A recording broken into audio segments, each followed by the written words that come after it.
Bonjour à tous, je suis ravie d'être là aujourd'hui pour animer cette première session intitulée Comprendre. Donc moi je suis Karine Pérez, je suis épidémiologiste, je suis chercheur ici au BPH et je travaille sur le vieillissement. Et depuis quelques années maintenant avec mon équipe, on travaille presque depuis une dizaine d'années maintenant sur la question de la solitude et comment la solitude impacte le vieillissement des personnes âgées. Donc moi, je travaille sur des données issues de la population générale, donc je ne suis pas une spécialiste des questions de précarité. Mais la question de la solitude et du lien social m'intéresse tout particulièrement et je suis ravie d'être là aujourd'hui pour animer cette première session qui vise donc à comprendre comment le lien social est associé à la précarité. Depuis plusieurs années, la recherche met en évidence l'importance du lien social comme déterminant de santé, l'OMS utilisant le terme de menace urgente pour la santé des populations. Longtemps considérée comme une question essentiellement sociale, la question des relations humaines est aujourd'hui reconnue comme un facteur majeur de santé physique, cognitive, mentale et de qualité de vie. La solitude et l'isolement social, qu'il faudra peut-être définir dans les interventions qui suivront, sont désormais identifiés par l'OMS comme un enjeu majeur de santé publique. Mais qu'en est-il lorsque l'isolement se conjugue à la précarité, à l'exclusion sociale et à d'autres formes de vulnérabilité souvent cumulées? C'est précisément la question que nous allons explorer au cours de cette première session. Donc Geneviève vous a déjà donné les grandes lignes de la session, donc je pense qu'on a pris un petit peu de retard, donc j'en profite pour gagner un peu de temps. Et donc, je vous propose sans plus attendre d'accueillir notre premier intervenant, qui est Jean-Luc Brustis. Jean-Luc est directeur régional Nouvelle-Aquitaine des Petits Frères des Pauvres, qui existe depuis 1946. Pas Jean-Luc, mais les Petits Frères des Pauvres. Au travers des actions conduites par les Petits Frères, Jean-Luc est engagé depuis de nombreuses années dans la lutte contre l'isolement social et l'exclusion des personnes âgées les plus vulnérables. Les Petits Frères des Pauvres jouent également un rôle majeur dans la sensibilisation des pouvoirs publics aux enjeux de la solitude, aux enjeux de précarité et de vieillissement, comme en témoignent les différents baromètres qui ont été publiés par les Petits Frères des Pauvres et qui jouent un rôle majeur dans l'identification du phénomène et surtout dans l'accélération de la problématique depuis quelques années. 3 baromètres sur la solitude et l'isolement ont été publiés par les Petits Frères en 2017, en 2021 et en 2025. Et ces baromètres, qui sont quand même assez proches en termes de temps, montre à quel point les chiffres montrent à quel point les choses évoluent rapidement. En quelques années, on voit que la situation s'aggrave et Jean-Luc va nous présenter les derniers chiffres issus du baromètre 2025. Donc Jean-Luc, je te remercie d'être là et je te laisse la parole. Je sais pas si... Bonjour à tous. Karine a déjà fait les présentations, donc on va aller un petit peu à l'essentiel vu que je crois que le temps est compté. Karine, je compte sur toi pour me stopper parce qu'à un moment, je vais plus regarder l'heure et je regarde rarement l'heure de toute façon. Donc voilà. Avant de démarrer effectivement peut-être la présentation de ce 3e baromètre qui est sorti donc en octobre dernier, Karine vous disait effectivement que l'association que je représente, les Petits Frères des Pauvres, existe depuis maintenant 80 ans, effectivement. Et il y a 80 ans, donc en 1946, au sortir de la guerre, on ne parlait pas d'isolement, on parlait plus de pauvreté, d'exclusion sûrement, puisque à cette époque-là, la France en pleine reconstruction cherchait les moyens de vivre. Et les personnes âgées, effectivement, à ce moment-là, étaient quand même un petit peu les personnes sous le radar, comme on dit aujourd'hui. Voilà. Il n'existait pas encore tous les dispositifs que l'on connaît aujourd'hui, de maintien à domicile et autres. Voilà, on avait des hospices, mais enfin les hospices, ils ont duré longtemps d'ailleurs, puisque jusque dans les années 70, on pouvait trouver encore de joyeux hospices, qui ont été dénoncés d'ailleurs par les Petits Frères à Lille, ce qui leur a valu une exclusion pendant quelques temps. La question de l'isolement, effectivement, même moi, quand je suis arrivé aux Petits Frères des Pauvres, je suis rentré par la question de la précarité.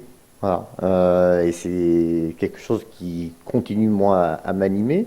Mais effectivement, c'est une question que l'on voit monter, et à tel point, c'est que, effectivement, le CESE, donc le Conseil économique, social et environnemental, cette troisième chambre de la République que l'on connaît moins, ça on connaît déjà un peu. On connaît bien l'Assemblée nationale, on connaît un petit peu moins ce Sénat. Alors le CESE est toujours un petit peu plus dans l'ombre, mais il regroupe les forces vitales de la société, hein, que sont les associations, les organisations syndicales, patronales et salariés, en fait, je veux dire la société. Cette chambre-là, donc, qui publie des avis, s'est emparée de la question de l'isolement social en 2017.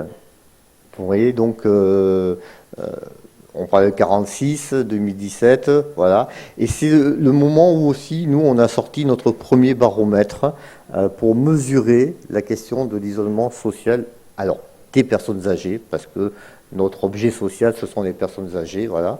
Mais c'est la première mesure qu'on a fait, c'est à ce moment-là, parce qu'on s'apercevait que il y avait les statistiques qui paraissaient sur le sujet n'englobaient pas assez bien cette catégorie de la population.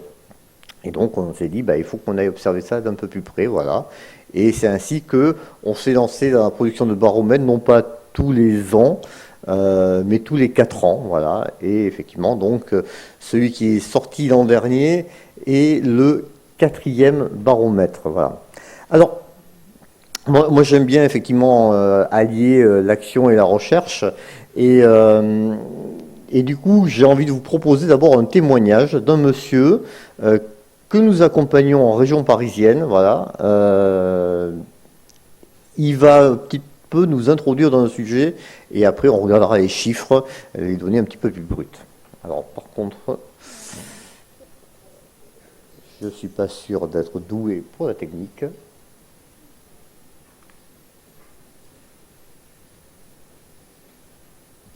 Je m'appelle Norbert Boutet, j'ai 77 ans, je suis né à Nanterre, j'ai été jusqu'en certificat d'études et j'ai travaillé à l'âge de 16 ans, j'étais jeune ouvrier en alternance avec le service militaire parce que j'étais radio-service militaire et après j'ai été taxi 23 ans dans Paris. Et après, après ces 23 ans, la retraite. Alors le quotidien actuel, le matin c'est une infirmière qui me fait ma toilette. Après une petite heure, je me lève, déjà faire mon café, prendre mon petit déjeuner. Arrive 3 fois par semaine la kiné. Qui me fait travailler un petit peu. Et après, je prends ma journée à regarder la télé, à regarder l'ordinateur. Voilà, c'est ma journée type. Je ne sors pratiquement pas. Ayant des problèmes de marche, il m'est difficile d'aller sur le balcon. Donc je reste à Colombes, dans l'appartement. Et j'ai eu droit à une sortie il y a quelques temps avec les petits frères pour aller faire une réunion. On m'a emmené en voiture et ça faisait pratiquement 5 ans que je n'avais pas bougé. Il est vrai que la solitude, de temps en temps, ça pèse. Mais c'est dur. Le soir, en se couchant, les larmes. Mais bon, ça vient puis ça passe. On visite les personnes, à part les petits frères. Ah, les petits frères des pauvres m'ont proposé beaucoup de gentillesse, beaucoup d'amour, parce qu'il y a des gens qui sont agréables. Premier intervenant que j'ai eu, c'est un monsieur terrible, de gentillesse. Et là, j'ai une deuxième dame qui est aussi là. J'espère que je l'aurai encore un moment. Il faut penser qu'on ne peut pas toujours avoir derrière soi quelqu'un qui soit là en permanence. On est trop de personnes, disons, âgées à l'actuel, et en plus ça va continuer. Il va y avoir de plus en plus de personnes âgées. Donc, est-ce qu'il y aura assez de gens pour les aider? Des personnes, des petits frères des pauvres que j'ai eus, Quand ils sont là, c'est un moment de bonheur. Voilà.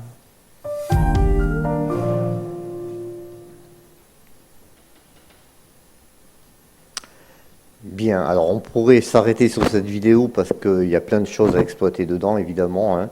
Le témoignage est assez fort, il m'en évoque beaucoup d'autres d'ailleurs. Ce monsieur était chauffeur de taxi. Voilà.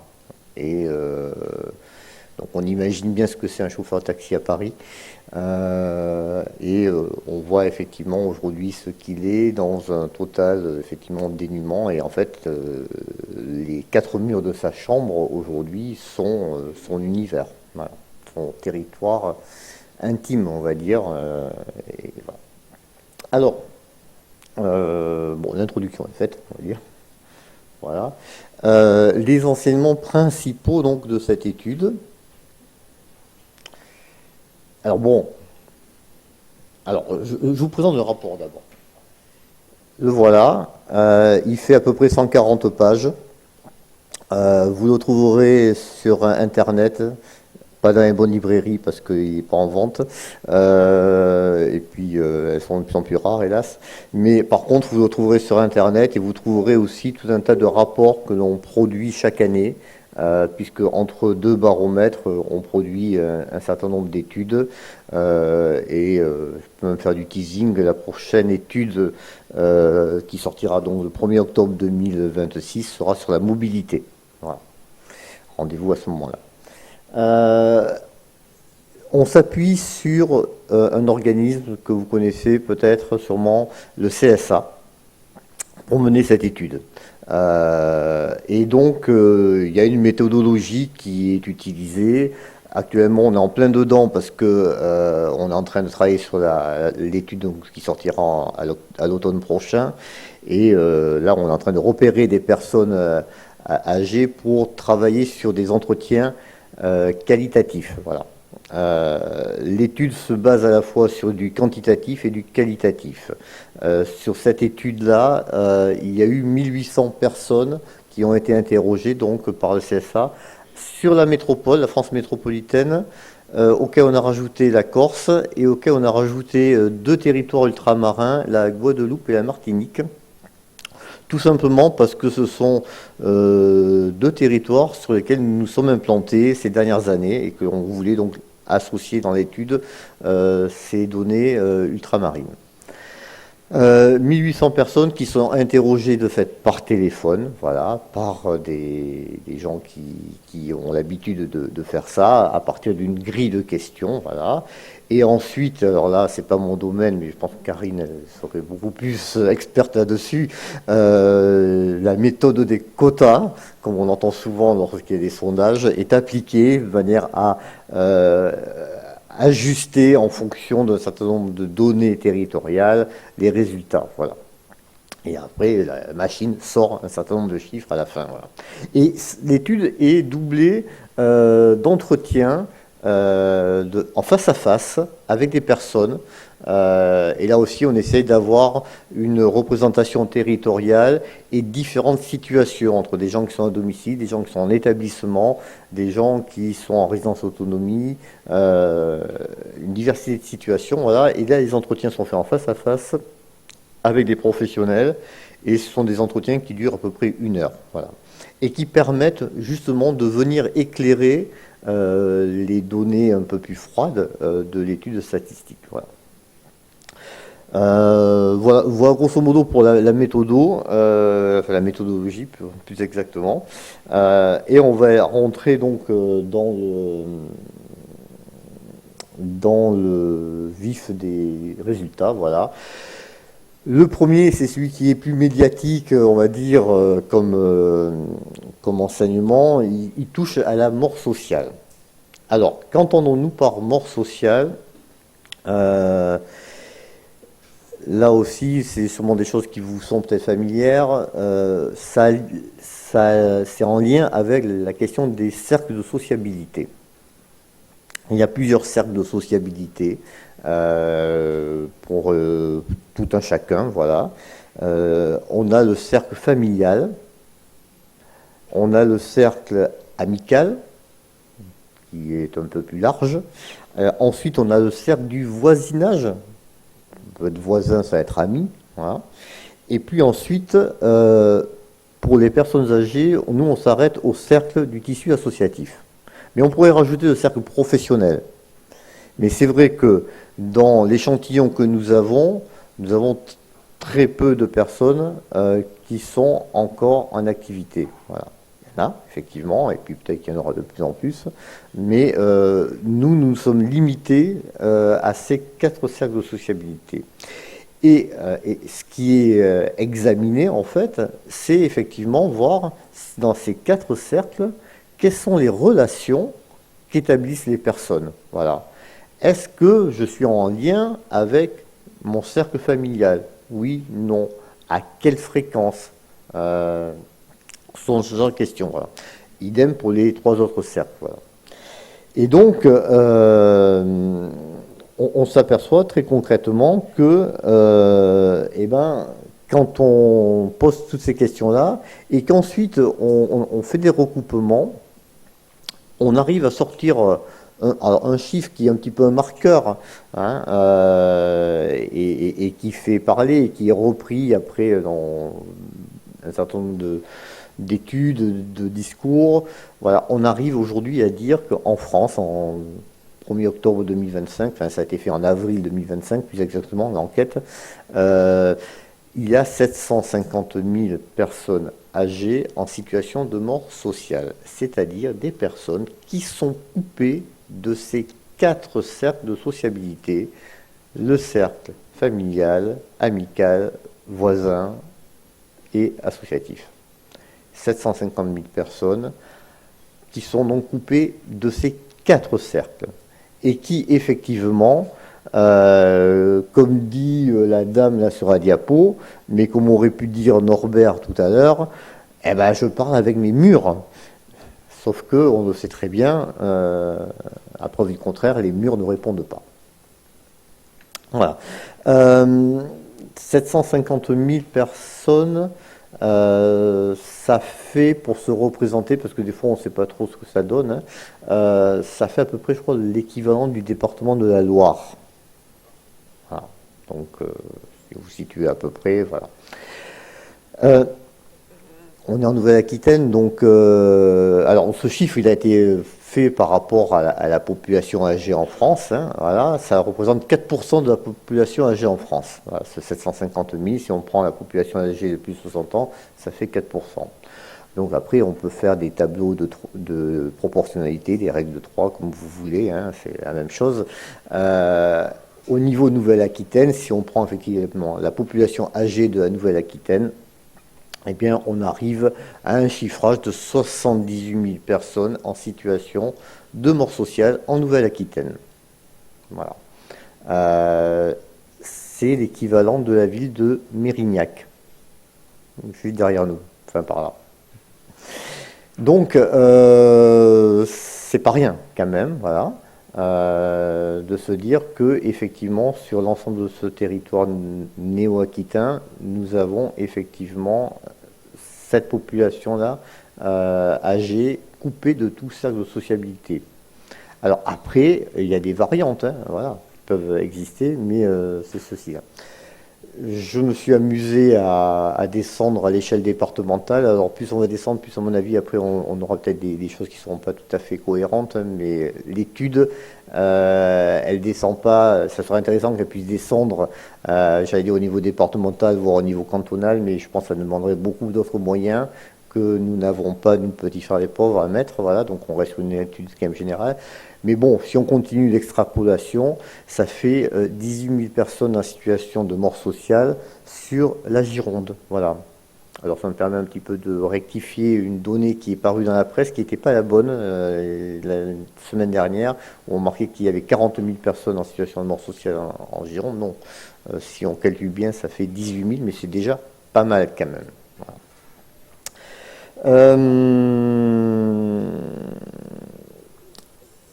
Ce qui était dit aussi en introduction, pour mesurer ce chiffre-là, ce qui est important aussi de regarder, c'est un petit peu son évolution dans le temps. Je vous disais qu'on a fait notre premier baromètre en 2017. On a fait un deuxième en 2021 et donc le troisième, comme vous voyez, en 2025. En 2017, on chiffrait, et ça nous avait étonné, mais c'était la première fois qu'on le chiffrait, on chiffrait à 300 000 personnes en situation de mort sociale. Bon, on a accueilli ce chiffre. Voilà. 2021, 530 000 personnes en situation de mort sociale. Alors, on s'est dit, bon, il y a presque un doublement, mais en même temps, on s'est quand même posé la question, 2021, on sortait de la crise sanitaire. Et on s'est dit que la crise sanitaire avait peut-être amplifié quand même le chiffre. Et donc, on s'attendait en 2025 à retrouver un chiffre peut-être pas forcément au-delà des 500 000 personnes. Voilà. Voilà. Ça a discuté dans les couloirs, je me souviens, l'année dernière, à cette époque-ci, en disant, on ne sait pas trop quel ça va être ce chiffre-là, mais on était plutôt autour du 500 000. Voilà. Et en fait, le chiffre qui est sorti, c'est 750 000. Donc ça veut dire que ce qu'on pensait en 2021, qui était l'effet de la crise sanitaire que nous avons vécu, ou avec le confinement, et qui effectivement a eu des impacts, on le sait, sur deux populations, la population des jeunes et la population des personnes âgées. On se disait, ben là, on mesure sûrement l'effet, et c'est sûrement un artefact de la question du confinement. Eh ben non. Non, c'est pas tout à fait ça. Et donc, on verra tout à l'heure une autre diapo si j'ai le temps d'arriver jusque-là, parce que j'ai l'impression que je bavarde trop. Il y a des projections. On a demandé à l'Institut CSA de faire des projections, et vous verrez que sur 2030, il nous fait deux calculs qui interrogent quand même. Voilà. Et on espère qu'on arrivera peut-être à casser la courbe avant. Mais ça dépend de nous. Je vais essayer d'aller un peu plus vite. Hop. Alors, tous ces graphiques, tous ces chiffres-là, vous les retrouvez sur le rapport. Je vous dis, il est en ligne sur Internet. Vous tapez baromètre isolement 2025 Petits Frères les Pauvres et vous tomberez dessus. Hein. Donc, vous avez ces chiffres-là et vous avez donc tout un tas de détails, et c'est plus fourni que ce que je vous présente là. Hein, voilà. Bon, le deuxième enseignement, effectivement, qu'on a effectivement sorti de ces chiffres, on en a sorti beaucoup d'enseignements, mais c'est effectivement l'isolement social, autour de l'entourage. Alors, je ne sais pas si c'est bien visible là, les quatre petits graphiques qui sont sous le petit commentaire. Hein. On s'aperçoit que du côté des liens amicaux, effectivement, les choses ont un petit peu mieux repris sur 8 ans. Par contre, sur l'entourage familial, c'est pas ça. Ça se dégrade quand même. Ça continue moins à se dégrader, voilà. Le cercle donc familial, effectivement, par rapport à 2021, baisse. Le cercle amical, bon, effectivement, il remonte, et tant mieux. Enfin, on a quelques bonnes nouvelles quand même quand on regarde certains chiffres. Hein, et tout au long du baromètre, on a quelques bonnes nouvelles comme ça, voilà. La sociabilité autour du voisinage, on constate que par rapport à 2021, ça continue de baisser. Et par contre, côté des réseaux associatifs, ça remonte un petit peu, voilà. Donc, on a quand même... Le tableau n'est pas noir entièrement, c'est bien qu'il faut se dire, hein, mais en même temps, on est sur des mesures qui sont un petit peu uniques, hein, qui demanderaient à être corroborées seulement avec d'autres études pour infirmer ou pas ces chiffres-là. Et puis, comme je vous dis, on ne les fait que tous les 4 ans. Donc, voilà. Bon, malgré tout, quand même, ce qui ressort, et c'est ce qui ressort de l'ensemble des chiffres, c'est cette quand même dégradation progressive du lien social sur les personnes âgées. J'ai combien encore? D'accord. Oh, bon, bon temps. Alors, On étudie l'isolement et on étudie la solitude. Alors, je pense que vous voyez à peu près la différence entre les deux termes. La solitude, on est plus sur le domaine du ressenti. L'isolement, je crois que Mme Chen posait la question dans son introduction de sa définition. Il y en a une aujourd'hui, officielle, on va dire, qui a été établie par le CESE en 2017 et qui, effectivement, je l'ai sous les yeux parce que je la connais jamais par cœur, parce qu'elle est très ciselée, voilà. Mais là aussi, vous allez chercher sur le site du CESE, après vous retrouverez la référence. En 2017, le CESE définissait l'isolement social comme la situation dans laquelle se trouve la personne qui, du fait de relations durablement insuffisantes dans leur nombre ou leur qualité, parce que le bonjour, bonsoir, c'est peut-être pas des fois suffisant. Voilà. Eh bien, la situation dans laquelle une personne se trouve, donc du fait de ces relations durablement insuffisantes, ben, c'est une situation dans laquelle la personne est en souffrance et en danger. Voilà. Les relations d'une qualité insuffisante sont celles qui produisent un déni de reconnaissance. Je n'existe plus pour personne.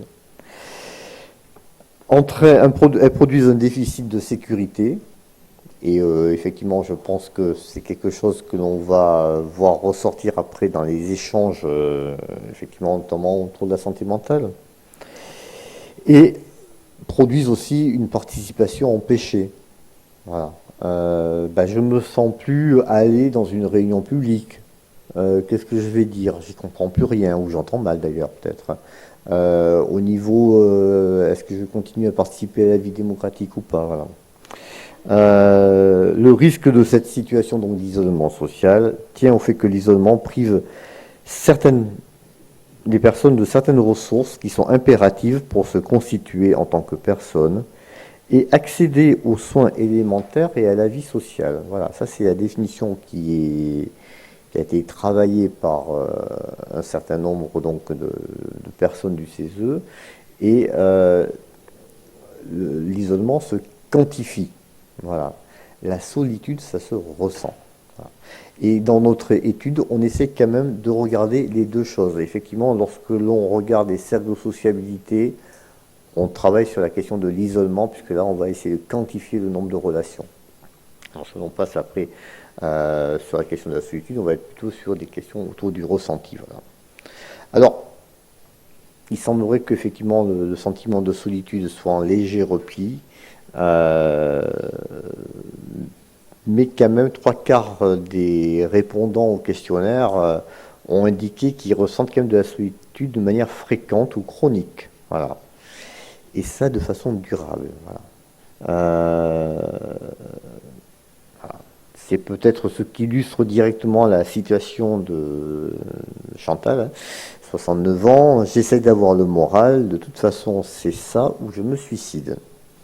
Mais je n'ai pas envie, mais c'est grâce, alors bon, qui fera les pauvres, mais ça pourrait être grâce à la Croix-Rouge, ça pourrait être grâce à l'équipe de bénévoles du CCAS.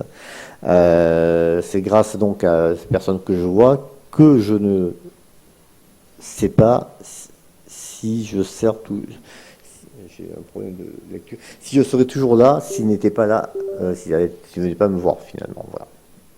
Donc, la solitude, et comme l'isolement, effectivement, et je fais le lien du coup avec ce colloque, a une forte répercussion, mais vous en doutiez, sur la question de la santé. Voilà. Et on aurait pu effectivement, mais ça aurait demandé notre travail, ajouter effectivement les chiffres du suicide des personnes âgées, qui est quelque chose de très très important. Voilà.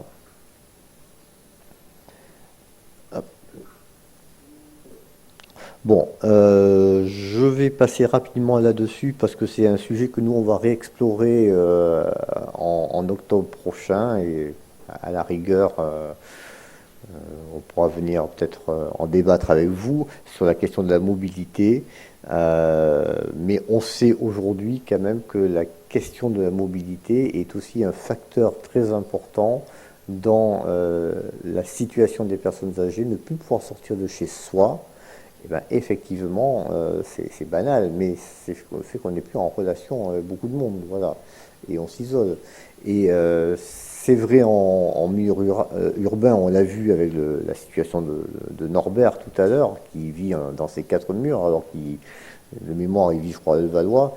C'est vrai aussi, et fortement dans le milieu rural. Je me souviens en Creuse d'avoir vu une personne âgée qui vivait dans un petit hameau d'un petit village au fin fond des Combrailles. Et ben, à part l'aide-soignante qui passait le matin, qui repassait à midi pour la faire manger et qui arrivait le soir pour la coucher, elle ne voyait personne. Voilà. Et le hameau, c'était dépeuplé, c'était la dernière habitante du hameau. Voilà. On a ce genre de situation aujourd'hui. Voilà. Hop. Non, c'est ici, il faut que je clique. Voilà. Ça aussi, c'est une donnée sur laquelle j'ai envie de passer un peu plus vite parce que, bon, autour de l'autonomie, effectivement, on sait aussi que les personnes âgées n'envisagent pas de quitter leur logement et c'est vrai, c'est quelque chose que l'on sait depuis je crois même le premier rapport Larocque dans les années 60. Où on a décidé d'ailleurs, on a affirmé que la politique c'était le maintien à domicile et on n'a pas forcément depuis les années 60 pris les moyens pour cela.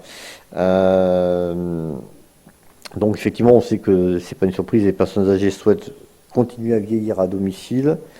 Il y avait déjà 87% des 60 ans et plus dans l'édition de 2021 qui exprimaient ce souhait.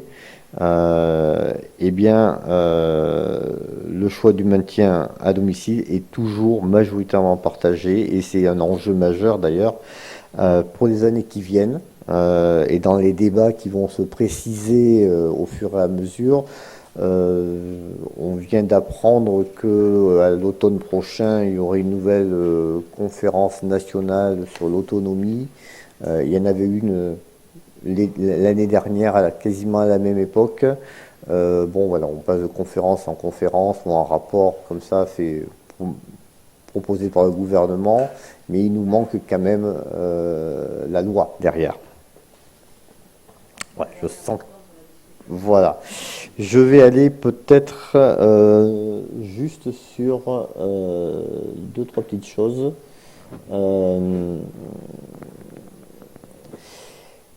Juste cette petite diapo peut-être, effectivement, puisqu'on est sur la question de la précarité quand même, il y a un lien fort qui établit le rapport et qui établit d'autres rapports aussi qu'on a menés entre isolement et précarité. Voilà. On se rend compte que 42% des personnes les plus modestes se sentent seules par rapport à 24% des personnes qui ont un niveau de vie plus aisé. Voilà. Et quand on regarde du côté des personnes modestes, le chiffre grimpe à 53% pour les personnes qui sont bénéficiaires de minima sociaux. Vous savez que le minimum vieillesse, vous ne le savez pas, est en dessous du seuil de pauvreté. Donc l'isolement social, c'est effectivement un marqueur et c'est aussi malheureusement un amplificateur des inégalités sociales de santé. Mais ça, la journée va nous permettre de l'exploiter. Alors, c'est pas très visible ce truc-ci. Voilà, il y a une espèce de cercle vicieux. Voilà, la précarité qui entraîne l'isolement, qui entraîne une dégradation de la santé et qui renforce du coup l'isolement d'autant plus. Voilà. Une espèce de cercle comme ça qui est embêtant et qu'il faut qu'on essaye de briser. Voilà. Et donc, je vais essayer de voir... Alors, là aussi, je ne vais pas trop m'appesantir parce que je pense qu'on va avoir l'occasion d'en reparler après. Mais effectivement, l'isolement social a un impact fort sur la santé mentale. avec une augmentation des états dépressifs, le sentiment de solitude plus intense, des angoisses qui sont liées aussi à la perte d'autonomie. Ben oui, comment je vais faire pour voilà, continuer à vivre si je peux plus descendre. On dit aujourd'hui qu'il y a des personnes qui sont assignées à domicile, notamment lorsqu'elles ne peuvent plus descendre leur escalier et que l'ascenseur ne marche pas. Voilà. Donc avec tout ce qui ça entraîne comme risque de repli sur soi, de perte de motivation et donc de facteurs qui déclenchent ou qui aggravent effectivement des troubles psychiques dont la dépression. Voilà. Je vais essayer de terminer juste sur... Alors voilà, le petit graphique dont je vous parlais tout à l'heure. Le CSA nous a proposé 2 calculs, mais enfin les deux ne sont pas top, avec une projection en 2030 sur ce que pourrait être l'augmentation de la mort sociale. Voilà. On a un chiffre, c'est un petit peu vers à moitié plein ou à moitié vide, c'est ça pour qu'on regarde, mais enfin bref. On est entre 800 et 1 million. Voilà. Donc,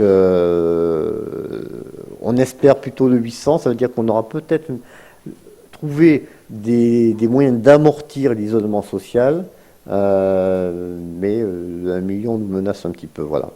Et dernière chose sur laquelle je voulais attirer votre attention quand même sur ce phénomène d'isolement social, et l'actualité vient de nous le rappeler dramatiquement.